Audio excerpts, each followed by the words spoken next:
Welcome to our channel Manjhiwala education. How are you? Hope all of you are fine. आज हम plus two class का geography का chapter number 9 करेंगे, international trade, अंतर्राष्ट्रीय व्यापार। अंतर्राष्ट्रीय व्यापार को पढ़ने से पहले आज हम व्यापार के बारे में जानेंगे। व्यापार क्या होता है?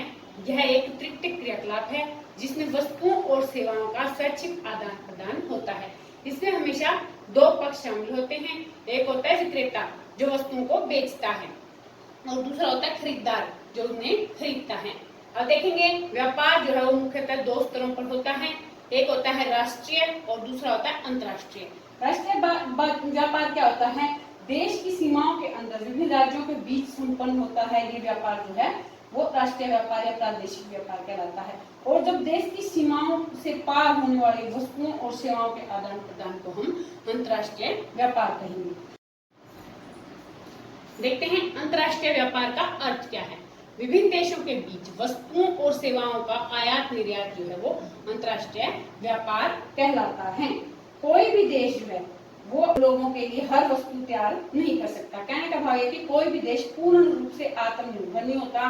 वह सभी वस्तुएं जो है खुद उत्पादित नहीं कर सकता। प्रकृति ने सभी देशों को सभी सुविधाएं प्रदान नहीं की। अतः प्रत्येक देश में कुछ वस्तुएं जरूरत से ज्यादा होती हैं और कुछ जो है जरूरत से कम होती हैं। जब किसी देश को मनचाही वस्तुएं अपने देश में नहीं मिलती तो वह अन्य देशों से उसे प्राप्त करता है और उसके बदले उन्हें धन या अधिशेष वस्तु जो है देता है। इसी से अंतर्राष्ट्रीय व्यापार की प्रक्रिया जो है वो शुरू होती है। अंतर्राष्ट्रीय व्यापार के आधार क्या होते हैं? मुख्य आधार बेसिस क्या होते हैं इंटरनेशनल ट्रेड के? सबसे पहले आता है प्राकृतिक संसाधनों में विभिन्नता।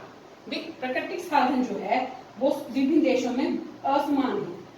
कहीं पर तो खनिज पदार्थ ज्यादा होते हैं, कहीं मृदा ज्यादा उपयोगी उपजाऊ होती है, कहीं पर जलवायु मिट्टी इत्यादि जो है वो सब जो है प्रकृति साधनों का निर्माण करते हैं। इनमें कौन कौन से तत्व आते हैं? सबसे पहले आता है भूगर्भिक संरचना। भूगर्भिक संरचना किसी देश के खनिज संसाधनों का जो है मुख्य आधार होती है। भूगर्भ कैसा है उसी के द्वारा पता चलता है कि किसी देश में कोई खनिज जो है कितना ज्यादा है। उसके बाद आता है उच्चावच। उच्चावच भूपृष्ठीय विभिन्नताएं, फसलों, जीव जंतुओं, पशुओं और आदि की विभिन्नता जो है वो सुनिश्चित करती है कि जो कृषि योग्य भूमि अधिक विकसित है या नहीं है, पठार है, पर्वत है, वहां पर क्या चीज बढ़ावा देती है। ये जो है मुख्य रूप से व्यापार को जो है आधारित करता है, आधार प्रदान करता है। इसके बाद आता है खनिज। खनिज भी विश्व में असमान रूप से वितरित है। खनिजों की उपलब्धता जो है वो औद्योगिक विकास का मुख्य आधार है। लेकिन कई देश कच्चे माल के अभाव के बावजूद भी आयात करके कच्चे माल को अपने उद्योग को चलाए हुए हैं। जैसे जापान सऊदी अरब से तेल, भारत से लौह अयस्क और चीन से कोयले का आयात करता है। इसी प्रकार ब्रिटेन जो है वो भी अपने उद्योगों के लिए अंतर्राष्ट्रीय बाजार से कच्चा माल प्राप्त करता है। इसके बाद आता है जलवायु। जलवायु किसी प्रदेश में जीवित रहने के लिए वहां पेड़ पौधों, वन्य प्राणियों के प्रकार को निर्धारित करता है। यह विभिन्न जैविक उत्पादों की विविधता को भी सुनिश्चित करता है। जैसे मसाले, केला, रबड़, कॉफी, कपास, पटसन, ये सभी जो है उष्ण कटिबंधीय क्षेत्रों में पैदा होते हैं, जबकि ऊन का उत्पादन जो है वो ठंडे प्रदेशों में होता है। दूसरे नंबर पर आता है जनसंख्या कार्य। विभिन्न देशों में जनसंख्या का आकार, वितरण, सामाजिक और आर्थिक जो विविधता होने के कारण व्यापार के लिए भी वहां पर जो है काफी विविधता पाई जाती है। इसके आधार पर देखते हैं। पहले नंबर पर आता है सांस्कृतिक विकास। विशिष्ट संस्कृतियों में कला और हस्तशिल्प के विभिन्न रूप जो है वो विकसित होते हैं। जैसे भारत में रेशमी साड़ी, जापान में खिलौने, ईरान में कालीन, स्विट्जरलैंड में चॉकलेट इत्यादि जो इसके मुख्य उदाहरण हैं। अर्थात कहने का भाव है कि जो जिस देश की संस्कृति जो है जितनी ज्यादा समृद्ध होगी वहां पर उतना ही व्यापार समृद्ध होगा। नंबर 2 पे आता है जनसंख्या का आकार। अधिक जनसंख्या से बोझिल देशों में आंतरिक और प्रादेशिक व्यापार जो है वो अधिक होता है। अपने उत्पादों का अधिकांश भाग तो वो खुद ही उपभोग कर लेते हैं, इसलिए बाह्य व्यापार जो है वो कम होता है। भारत, चीन, बांग्लादेश, पाकिस्तान इत्यादि देश जो है यहाँ पर खाद्यान्न उत्पादन अत्यधिक होने के बावजूद भी यहाँ पर निर्यात नहीं होता, क्योंकि यहाँ के लोग जो है इतनी ज्यादा जनसंख्या में है। इसके विपरीत कम जनसंख्या वाले जो देश हैं जैसे ऑस्ट्रेलिया, कनाडा, अर्जेंटीना आदि जो देश हैं, इनकी जनसंख्या कम होने की वजह से स्थानीय जो मांग होती है वो बहुत ही कम होती है, इसलिए वो अपने जो साधन है, निर्मित सामान है, उन्हें जो है निर्यात करते हैं। अगले तीसरे नंबर पर आता है आर्थिक विकास की प्रावस्था। आर्थिक विकास की विभिन्न अवस्थाओं में देश के द्वारा व्यापार की गई वस्तुओं का प्रकार भी बदलता चला जाता है। जैसे अगर आर्थिक स्थिति बिल्कुल ही कम है तो उन्हें जो बेसिक चीजें हैं उनकी जरूरत ज्यादा होती है, लेकिन जब देश जो है आर्थिक रूप से समृद्ध हो जाता है, विकसित हो जाता है, तो वो अपने ऐशो आराम की जो चीजें हैं उनकी तरफ दौड़ना शुरू कर देता है। अर्थात कहने का भाव ये है कि विकासशील देशों के जो लोग होते हैं उन्हें तो अपने आधारभूत जो वस्तु है उन्हीं की जरूरत जो है बनी रहती है। इसके विपरीत जो है विकसित जो देश होते हैं वहां पर जो है जीवन स्तर को ऊंचा उठाने के लिए अच्छे अच्छे सौंदर्य प्रसाधन, महंगे महंगे कपड़े इत्यादि जो है खरीदना शुरू कर देते हैं। उसके बाद आता है विदेशी निवेश की सीमाएं। अनेक विकासशील देशों के पास इतनी पूंजी नहीं होती कि वे खनन, खनिज तेल या भारी जो बागान इत्यादि जो है उनको विकसित कर सके, क्योंकि उनके पास पूंजी की कमी होती है। अगर कोई देश उनके देश के अंदर निवेश करने के लिए तैयार है तो वो भी अपने जो है उनका साथ देते हुए अपने व्यापार को आगे बढ़ाएंगे। कहने का भाव है कि पूंजी जो है यहाँ पर मुख्य आधार होती है। जिस देश के पास जितनी ज्यादा पूंजी होगी वो देश उतना ही व्यापारिक स्तर जो है अपना आगे बढ़ाएगा। इसके बाद आता है परिवहन एवं संचार। पुराने समय में परिवहन के पर्याप्त साधन न होने के कारण जो व्यापार जो है वो स्थानीय क्षेत्रों तक ही सीमित था, लेकिन आज के समय में परिवहन और संचार दोनों ही अपनी चरम सीमा पर हैं। दोनों का विकास काफी हो चुका है। रेल, सड़क मार्ग, समुद्री, वायु परिवहन और संचार प्रणाली जो है वो इतनी बेहतर हो गई है जिसकी वजह से जो है व्यापार का जो स्थान है वो विस्तृत हो गया है। व्यापार जो है विस्तृत स्थान तक फैल गया है। इसके बाद आता है व्यापार नीति। मुक्त व्यापार, फ्री ट्रेड की जो नीति होती है उससे विदेशी व्यापार पनपता है, जबकि अगर हम शुल्क लगाएंगे, शुल्क लगाकर अपनी सीमाओं को नियंत्रित कर देंगे तो वहां पर विदेशी व्यापार जो वो घट जाता है। कहने का भाव है कि हमें व्यापार नीति जो है वो अच्छी अपनानी चाहिए, जिसकी वजह से विदेशी कंपनी हमारे देश में आए और हमारे देश के विभिन्न नौजवानों को रोजगार प्रदान करें। बदलते राजनीतिक संबंध, अंतर्राष्ट्रीय संबंध भी जो है विदेशी व्यापार की मात्रा और दिशा को प्रभावित करते हैं। उदाहरण के लिए मार्च 2000 में अमेरिकी राष्ट्रपति बिल क्लिंटन की भारत यात्रा से न केवल भारतीय अर्थव्यवस्था पर लगे प्रतिबंध हटे, बल्कि भारत के सूचना प्रौद्योगिकी से जुड़े व्यापार को भी बढ़ावा मिला। सीमा देखते हैं शांति और राजनीतिक स्थिरता।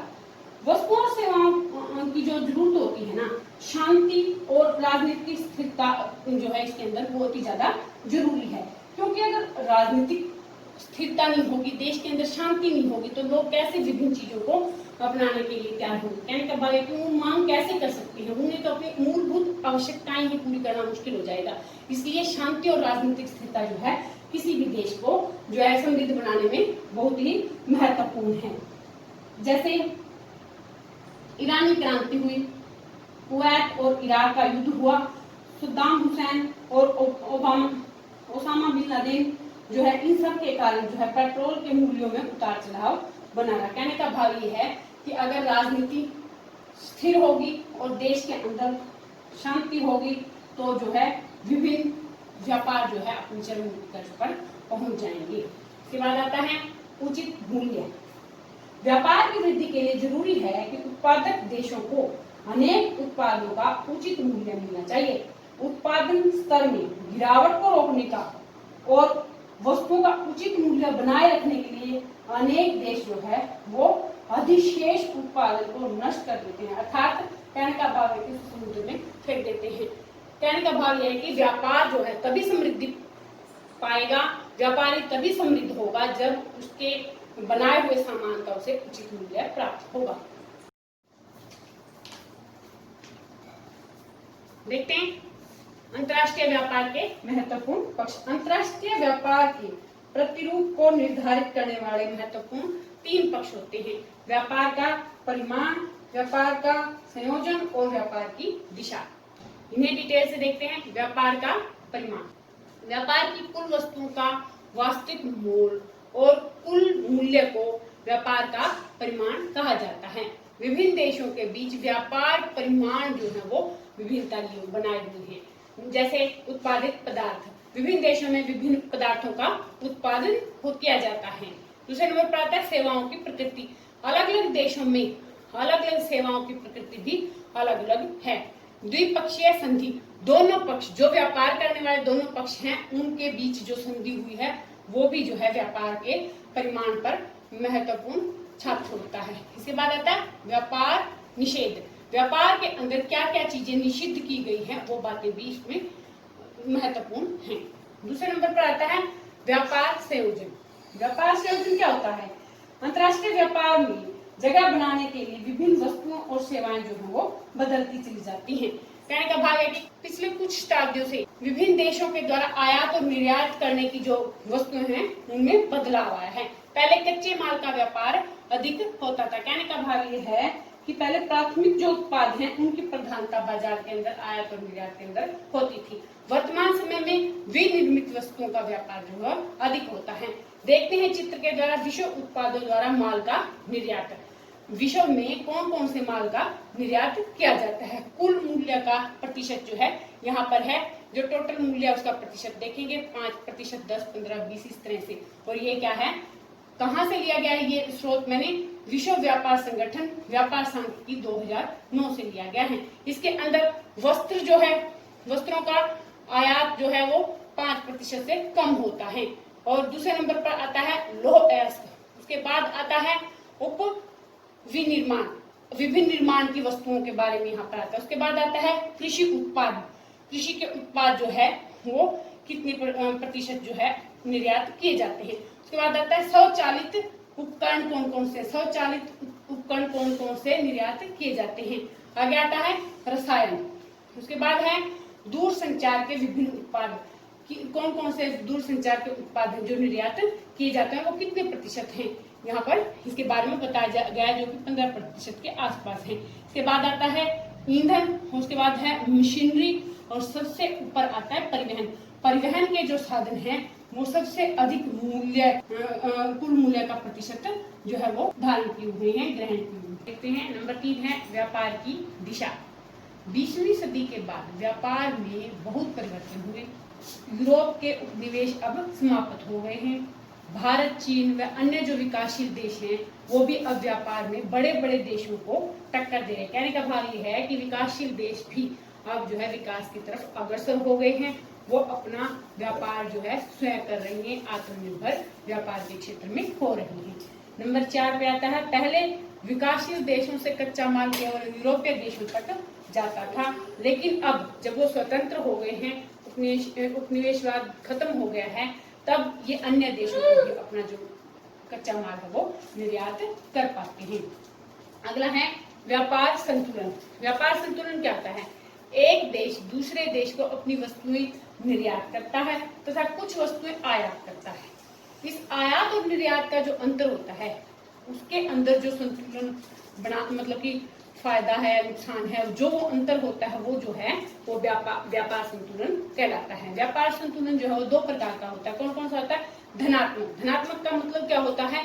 जिसके अंदर किसी देश को फायदा होता है। कहने का भाव है कि यदि आयात पर पैसा कम खर्च हो और निर्यात, कहने का भाव जो चीज हम खरीदते हैं ना उसके ऊपर तो खर्चा कम हो, और जो हम निर्यात करते हैं, जो हम बेचते हैं दूसरे देशों में, उन पर हमें ज्यादा फायदा मिले, तो ये जो है ये संतुलन धनात्मक होगा। हमारे देश को उससे फायदा होगा। हम आयात तो कम पैसों का कर रहे हैं और निर्यात अधिक पैसों का कर रहे हैं, तो ये हमारे देश के लिए क्या होगा? धनात्मक होगा, अच्छा होगा। आगे आता है ऋणात्मक। ऋणात्मक व्यापार संतुलन क्या होता है? जब देश को अपने निर्यात से कम पैसा मिले, जो चीजें वो अपने देश से बेच रहा है उनसे कम पैसा मिले और अपने आयात पर उसका खर्च जो है वो ज्यादा हो, तो यह व्यापार का ऋणात्मक संतुलन होगा। कहने का भाव यह है कि जो चीजें वो बेच रहा है उससे तो उसे कम प्रॉफिट हो रहा है, कम पैसे मिल रहे हैं, लेकिन जो वो खरीद रहा है उस पर खर्चा ज्यादा हो रहा है, जिसकी वजह से उस देश के अंदर जो है व्यापारिक संतुलन जो है वो ऋणात्मक होगा, उन्हें फायदा कम होगा। देखते हैं अंतर्राष्ट्रीय व्यापार के प्रकार। अंतर्राष्ट्रीय व्यापार जो मुख्य रूप से 2 प्रकार का होता है। द्विपक्षीय व्यापार, जिसके अंदर दो देशों के द्वारा वस्तुओं या सेवाओं का आयात निर्यात होता है, उसे द्विपक्षीय व्यापार कहते हैं। बहुपक्ष दूसरे नंबर पर आता है बहुपक्षीय व्यापार। बहुपक्षीय व्यापार में वस्तुओं और सेवाओं का कई देशों के बीच विनिमय होता है। इसमें कोई एक देश अनेक देशों से व्यापार कर सकता है। देश कुछ व्यापारिक साझेदार को भी जो है अपने जो पसंदीदा जो उनके राष्ट्र हैं उनको सर्वाधिक पसंदीदा राष्ट्र का दर्जा भी दे सकता है। विश्व व्यापार संगठन के बारे में देखते हैं। विश्व व्यापार संगठन वर्ल्ड ट्रेड ऑर्गेनाइजेशन 1 जनवरी 1995 से गैट को विश्व व्यापार संगठन में परिवर्तित कर दिया गया। 1995 में इसके सदस्य देशों की संख्या जो थी वो 124 थी। वर्तमान में विश्व के अंदर कुल 195 देश हैं, जिनमें से 164 देश जो है इसकी सदस्यता प्राप्त कर चुके हैं। इसका मुख्यालय जिनेवा में है, जो कि स्विट्जरलैंड में है। देखते हैं वर्ल्ड ट्रेड ऑर्गेनाइजेशन के कार्य कौन कौन से हैं। विश्व व्यापार संगठन क्या क्या काम करता है। सबसे पहले ये व्यापार समझौते का प्रशासन करता है। विश्व व्यापार संगठन के अंदर जो व्यापार समझौते होते हैं उनको प्रस्तावित करता है, उनको सभी देशों के सामने रखता है। दूसरे नंबर पर आता है व्यापार वार्ता के लिए फोरम। अगर व्यापार के लिए कोई बात करनी है, कोई वार्तालाप करना है, तो ये मुख्य प्लेटफॉर्म है, यहाँ पर आकर सब बातें डिस्कस कर सकते हैं। तीसरे नंबर पर आता है व्यापार विवादों का निपटारा। विभिन्न देशों में अगर व्यापार को लेकर कोई विवाद है तो उसका निपटारा जो है ये ऑर्गेनाइजेशन, ये संगठन करता है। चौथे नंबर पर आता है सदस्य देशों की व्यापार नीतियों की निगरानी। जो भी देश इसके सदस्य हैं और व्यापार की नीतियां जो है उन्होंने कैसे अपना रखी हैं उनके बारे में देख रेख करना जो है ये कार्य भी किसका है, विश्व व्यापार संगठन का है। इसके बाद 5वें नंबर पर आता है विकासशील देशों के लिए तकनीकी सहायता व प्रशिक्षण प्रदान करना भी जो है विश्व व्यापार संगठन का मुख्य कार्य है। ये विकासशील देशों को भी आगे बढ़ने के लिए सहायक है, उन्हें भी चाहता है कि वो भी विश्व व्यापार के अंदर अपना स्थान बनाए, अपना एक स्टैंड ले। 6 नंबर पर अन्य अंतर्राष्ट्रीय संगठनों के साथ सहयोग। ये ऐसा अकेला ऐसा अंतर्राष्ट्रीय संगठन है जो विभिन्न संगठनों के साथ सहयोग करके जो है विभिन्न व्यापारियों को पैसा दिलाना या फिर उनको उन्हें ट्रेड में ट्रेंड करना, ये सब काम जो है सहयोग के आधार पर ये करता है। देखते हैं अंतर्राष्ट्रीय व्यापार से होने वाली हानियां। हर चीज के दो पहलू होते हैं। अगर किसी वस्तु का, किसी भी काम का कि अगर हमें कोई फायदा होता है तो हानियां भी होती ही हैं। इस तरह से हम देखेंगे अंतर्राष्ट्रीय व्यापार से क्या क्या हानियां हमें होती हैं। अन्य देशों पर निर्भरता को बढ़ावा। अगर हम अंतर्राष्ट्रीय व्यापार करते हैं तो दूसरे देशों पर हम अधिक निर्भर होने लग जाते हैं। जैसे अब कोरोना का कहर बरस रहा है, विदेशों में हम जा नहीं पा रहे, तो कितनी असमर्थता हम महसूस करते हैं। दूसरे नंबर पर आता है प्राकृतिक संसाधनों का अत्यधिक दोहन। लोग अपने फायदे के लिए अधिक से अधिक लाभ कमाने के लिए प्राकृतिक जो साधन हैं उनको अधिक से अधिक उनका दोहन कर रहे हैं, वनों को काट रहे हैं, विभिन्न खनिजों को निकाल रहे हैं, आवश्यकता से अधिक जो है हर चीज का दोहन कर रहे हैं। तीसरे नंबर पर आता है समुद्री जीवन प्रभावित होता है। समुद्र में जहाजों के चलने से कई बार पेट्रोल वगैरह निकल जाता है, जिसकी वजह से अनेक जो समुद्री जीव हैं, मछलियां वगैरह जो है वो उसकी वजह से परत ऊपर बिछने की वजह से ऑक्सीजन प्राप्त नहीं कर पाती, जिसकी वजह से वहीं वो विनष्ट हो जाती हैं, खत्म हो जाती हैं। और विभिन्न जितने भी समुद्री जीव हैं उन पर इसका प्रतिकूल प्रभाव पड़ता है। चौथे नंबर पर आता है प्रदूषण की समस्या। अंतर्राष्ट्रीय व्यापार एक होड़ है जिसके अंदर हर देश अपने आप को अच्छे से अच्छा साबित करने में लगा हुआ है, जो ये भी नहीं देखता कि प्रदूषण की समस्या इससे कितनी हो रही है। कहने का भाव यह है कि हर मुमकिन प्रयास करता है अपने फायदे के लिए। इसके बाद 5वें नंबर पर आता है कृषि क्षेत्र में हानि। कृषि क्षेत्र में भी इससे काफी हानि हो रही है। जो छोटे छोटे किसान हैं वो जो है बड़ी बड़ी मशीनरी वगैरह वो खरीद नहीं पाते, जिसकी वजह से काफी हानि उनको उठानी पड़ती है। बड़े किसान जो है को लेने के लिए काबिल होते हैं, लेकिन जो छोटे किसान जो होते हैं वो बेचारे गरीब होते हैं, जिसकी वजह से वो अंतर्राष्ट्रीय बाजार में आई जो कई प्रोडक्ट्स हैं उनको खरीद नहीं पाते और वो हानि का शिकार हो जाते हैं। आगे आता है 6 नंबर पर आता है घरेलू उद्योगों को हानि। छोटे छोटे जो घरेलू उद्योग हैं उनको भी अंतर्राष्ट्रीय व्यापार से हानि होती है, क्योंकि अंतर्राष्ट्रीय व्यापार के अंदर जो है अधिक चीजें बढ़ने की वजह से जो है चीजें सस्ती हो जाती हैं, जिसकी वजह से छोटे छोटे जो घरेलू उद्योग वाले जो व्यक्ति हैं उनको काफी हानि उठानी पड़ती है। इसके बाद आता है बेरोजगारी में वृद्धि।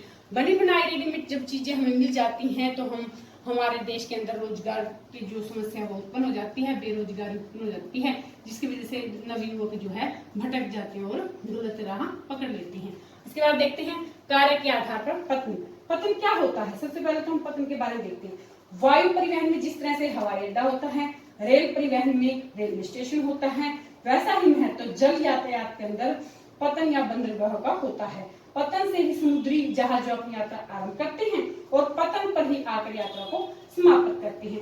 पतन जो है वो समुद्र तट पर अवस्थित वह स्थान होता है जहां देश के भीतरी व्यापारिक मार्गों और समुद्री व्यापारिक मार्गों का मिलन होता है। इस तरह से हम देखेंगे विभिन्न प्रकार के जो पतन हैं और उनके कार्य क्या है। पहले नंबर पर आता है मार्ग पतन। ये ऐसे पतन हैं जो समुद्री मार्गों पर विश्राम केंद्र के रूप में विकसित किए गए हैं, जैसे धर्मशालाएं होती है ना रोड सड़कों पर, उस तरह से यहाँ ईंधन भरने, जल भरने, खाद्य सामग्री के लिए जहाजों को रोका जाता है ताकि थोड़ी देर लोग विश्राम कर लें, खाद्य सामग्री अगर उनकी खत्म हो गई है तो वो ले लें, पानी ले लें, ईंधन वगैरह ले लें। दूसरे नंबर पर आता है तेल पतन। ये पतन तेल के प्रक्रमण व नौ परिवहन का कार्य करते हैं, जैसे ईरान या पर्शिया के अंदर तेल जो है काफी मात्रा में मिलता है, जिसकी वजह से लोग अपना जो है ईंधन यहाँ से प्राप्त करते हैं। अगला नंबर पर आता है पैकेट पतन। पैकेट पतन क्या होता है? इन्हें फेरी पोर्ट भी कहते हैं। इन पतनों का प्रयोग छोटे समुद्री मार्गों से आने वाले यात्रियों को उतारने, चढ़ाने, डाक लेने देने के लिए किया जाता है। इसमें प्राय 2 स्टेशन जो है वो आमने सामने होते हैं। प्राचीन समय में यह पत्रवाहक जहाज जो होते हैं इन्हें पैकेट कहते थे, इसीलिए इसका नाम जो है क्या पड़ गया? पैकेट पतन पड़ गया। इसके बाद आगे आता है अंतरेपो पतन। यह एक तरण केंद्र होता है, इकट्ठा करने का एक स्थान होता है यहाँ पर, जहाँ विभिन्न देशों से निर्यात हेतु जो वस्तुएं लाई जाती है वहां इकट्ठी कर ली जाती है। इसके बाद आता है नौसेना पतन। इस पतन पर नौसेना के जंगी जहाजों को लंगर डालने, उनका मुरम्मत करने की सुविधा प्राप्त होती है और ये जो है युद्ध के जहाजों को सेवा प्रदान करते हैं, जैसे कोची पतन। स्थिति के आधार पर पतन कौन कौन से देखते हैं। बाह्य पतन ये वास्तविक पतन से दूर गहरे समुद्र में बनाए गए पतन होते हैं। ये पतन इसलिए बनाए जाते हैं क्योंकि कई बार जहाज अपने बड़े आकार के कारण जो है या फिर तट पर अवसादों की रुकावट के कारण वास्तविक पतन तक नहीं पहुंच पाते, तो ये पतन इनकी सहायता करते हैं। उसके बाद है आंतरिक पतन। ये पतन समुद्र तट से दूर स्थल खंड के भीतरी भाग में स्थित होते हैं तथा किसी नदी या नहर द्वारा समुद्र तट से जुड़े हुए होते हैं। ये था हमारा आज का टॉपिक। आशा है कि आपको पसंद आएगा और आप इसे जरूर लाभ उठाएंगे। इसे लाइक करेंगे, शेयर करेंगे, कमेंट करेंगे, हमारे चैनल को सब्सक्राइब करेंगे, बेल आइकन दबाएंगे। देखते रहेंगे माँ ज्वाला एजुकेशन। स्वस्थ रहेंगे, मस्त रहेंगे। Bye bye.